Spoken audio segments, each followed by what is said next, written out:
Sal, should the Cowboys play Dak on Sunday, yes or no? Talk to me. No, not at all. They've been leaking out the truth. And, you know, with the breadcrumbs, you got to accumulate them, you got to seek them, you got to really decode what they're saying. But basically, Dak's not ready. Now, what they're trying to weigh is he ready enough to go out there, be serviceable, be assimilation of Dak, and still get them the victory? Let me remind these Dallas Cowboys that last year you were in this position without Dak Prescott. Not only without Dak Prescott, but facing the Minnesota Vikings. And last year you defeated the Minnesota Vikings without Dak Prescott. Yeah, that sounds kind of familiar. So guess what you need to do? The same thing you did in that situation. Give Zeke the ball. Now, that Zeke ain't this Zeke. Last year's Zeke went 9 games without 100 yards or more. Then he gets into that game and gives you 103 yards. Amari Cooper, okay, you know what you did in that game? Caught 6 of your 7 targets in that game. So the passing game has to be a compliment to Zeke. But basically, you're facing the same team that last year you were able to beat without Dak. Why can't you do it this year? Let me tell you what harm you putting Dak in if you let him play against these Vikings.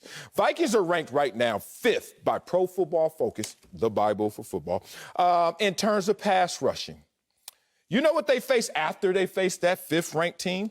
Broncos, 24th. Falcons, 31st. Chiefs, dead last. All I'm saying is it's time to start playing around with the schedule. I understand you don't want to mess up and mess around with the schedule gods, but at the same time, Minnesota's a game you can win.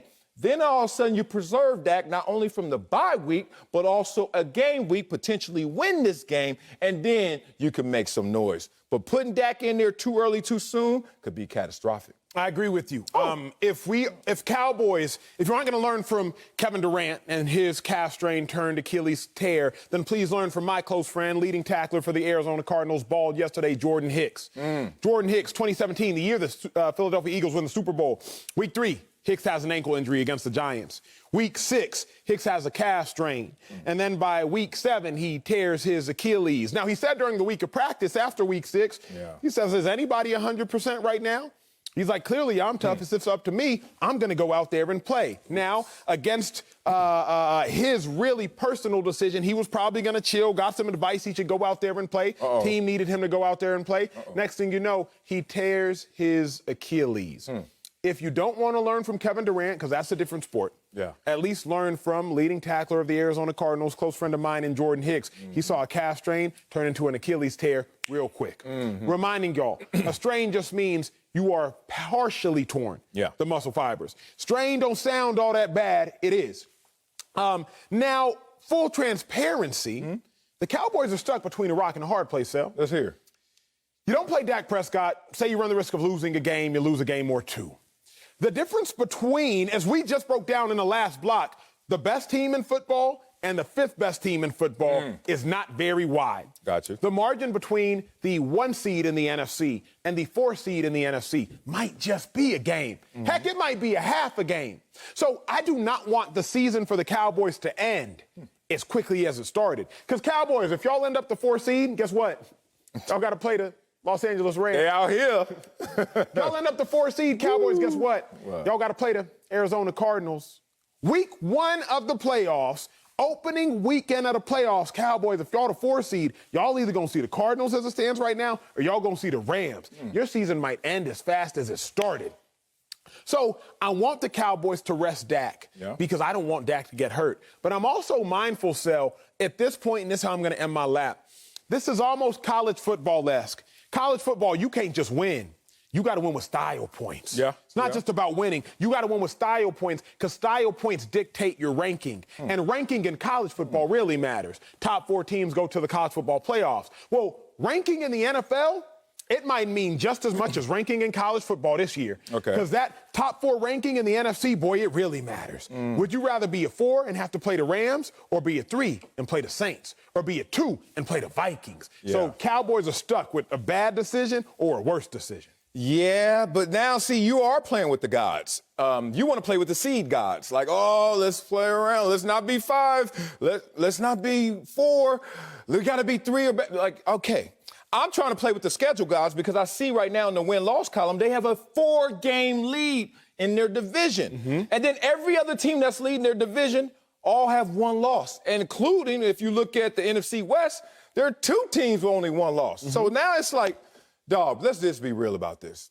It's just the Cards are going to just go where they go. They're just going to, we have to play what they give us because you can't get into a situation if you're Dallas and all of a sudden start to say, well, we're going to play Dak down so that we're going to be okay in terms of our seeding later. And then Dak gets hurt.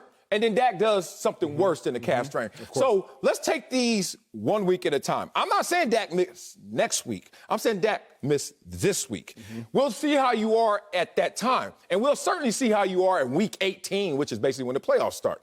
But right now, if you're the Dallas Cowboys, I tore my Achilles. Now, I tore my Achilles post-retirement. So it's not as applicable, but I did have warning signs. And then I'm out there working out, doing too much. And then you think you're okay. And then pop, that violence that comes to your leg is something that you can't deter.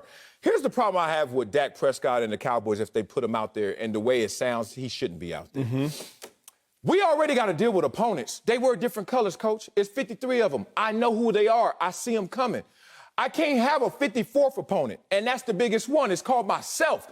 This opponent is not external. This opponent is internal. Not only mentally, but physically, I'm compromised. When Coach comes out and says, you need to pass the threshold, and then you come out and say, well, you know what? If it was a do-or-die game, then I would push through this. All of this sounds like a guy who's kind of far removed from playing in this game this weekend. If that's the situation with a 4-game lead in your division, you got to sit that star quarterback. What it comes down to is this, and this is why you do sit Dak Prescott because he wants to sit. If y'all heard his quotes, Dak Prescott, he is maybe one of the toughest, if not the toughest player in football. Oh, I got you. And so if Dak really wanted to play, he would have let y'all know, well, I'm going to go out there and I'm playing regardless. Like he let us know at the end of the preseason that he will start week 1 against the Bucs. He made it unequivocally clear. Yes. But his quotes right now were, I just want to make sure this doesn't linger. I want to make sure I'm healthy for the duration of the season. I want to make sure that my team can count on me when they really need me later on in the season. Dak Prescott is trying not to be a punk, y'all.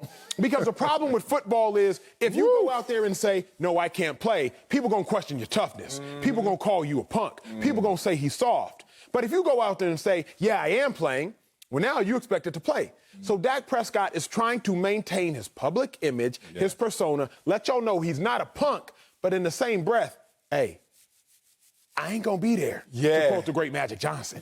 So with that being said, Dak Prescott needs to sit. The Cowboys need to sit him because Dak is trying to speak in code. He's trying to speak in code when he contacts, letting y'all know, hey, I'm not ready. I don't want to do this. Yeah, man, let's talk about that, how you really in that moment are caught between, as you said before, a rock and a hard place when you know you're injured. And let's be real, you know that this is hurting. It's amazing how many times in the NFL I played in a game that I couldn't even walk from my car to the locker room, like without limp, without hesitation, without something in the way. Then you get in that locker room, you get fired up, you get that adrenaline, you get that long needle, and then all of a sudden you're ready to go to war. But at what cost? What are you doing to your body to tax itself in that moment? So Dak Prescott comes out and says, it's not my full decision. You know what that basically saying? Somebody save me. If it's not my full decision, they got something to say, and hopefully they say the right things in this moment. Baker Mayfield comes out, a week ago? And he said, I'm playing. And then the team says, no, you're not. We got you. And that's why in boxing, they have cornermen. I don't know what the cornerman does all during the training cycle and during the week, but I know what he does on fight night. He makes sure that dude knows, hey, this is how you got to attack him. And he also knows, hey, we've been attacked too much. Throw in the towel. This is a moment right now, if you're on the Dallas Cowboys training staff, go on and throw in the towel for this week. You got to go out there and throw in the towel because, one, you guys can win without Dak Prescott, but more importantly, you may lose going forward because you may compromise Dak Prescott. So I'll end with this, and remember I told you this. Olympic track coach had told me, I would rather have you 100% healthy and 80% fit than 80% healthy and 100% fit going into the Olympics. I think the Cowboys and Dak Prescott should adopt that mindset. You should rather have Dak Prescott 100% healthy and 80%, whether it's fit or mentally, etc., than 80% healthy and 100% anything else. So he doesn't have any gold medalists yet because if you fit, ain't you healthy already? No.